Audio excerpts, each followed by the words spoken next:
ઉનાના યુવા અગ્રણી અલ્પેશ બાંભણિયા અને લોકગાયિકા રાજલ બારોટ લગ્ન ગ્રંથિથી જોડાયા. ઉના કોળી સમાજના યુવા અગ્રણી અલ્પેશ બાંભણિયા સાથે લોકગાયિકા રાજલ બારોટના અમદાવાદ ખાતે 4 ફેબ્રુઆરીના રોજ લગ્ન જીવનની શરૂઆત કરી. ગુજરાતમાં લોકસંગીતના વારસાને આગળ ધપાવવા મોખરે રહેલા સ્વ મણિરાજ બારોટની પુત્રી રાજલ બારોટ આગામી 4 ફેબ્રુઆરીના રોજ અલ્પેશ બાંભણિયા સાથે પ્રભુતામાં પગલાં પાડી પોતાના દાંપત્ય જીવનની શરૂઆત કરી. ગુજરાત રાજ્યમાં લોકગાયિકા તરીકે ઉભરી આવનાર પ્રખ્યાત લોકગાયક સ્વ મણિરાજ બારોટની દીકરી રાજલ બારોટ પાસે 20 મેના રોજ ધામધૂમથી ભાવિ પતિ જોડે સગાઈ કરી હતી અને સ્વ મણિરાજ બારોટની બીજી દીકરી રાજલ બારોટ ગાયકીનું પ્રથમ શિક્ષણ તેના પિતાએ આપ્યું. રાજલના પ્રથમ ગુરુ તેના પિતા છે.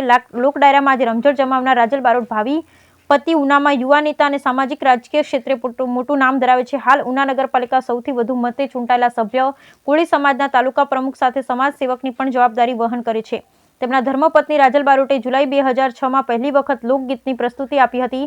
પિતાના વારસાને આગળ ધપાવી રાજલ આજે પોતાના લોકગીતોથી લોકોના મન ડોલાવી રહી છે. પરિવારમાં ભાઈ તરીકે જવાબદારી રાજલ બારોટે ઉઠાવી હતી. 3 બહેનોના લગ્ન બાદ પોતે ફેબ્રુઆરીમાં 7 ફેરા ફરી પોતાના સાસરે ઉના આવી પહોંચ્યા છે. અગાઉ બહેન મેઘલના લગ્નમાં કન્યાદાન કરી નવો ચીલો ચાતર્યો હતો.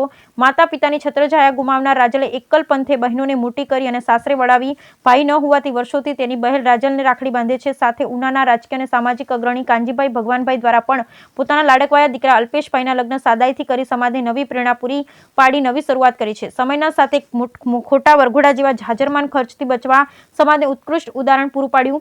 સાદગીથી લગ્ન પૂર્ણ કરી ઉના આવી પહોંચ્યા. આ લગ્નમાં નામી અનામી કલાકારો, ઉદ્યોગપતિઓ, રાજકીય લોકોનો જમાવડો જોવા મળ્યો.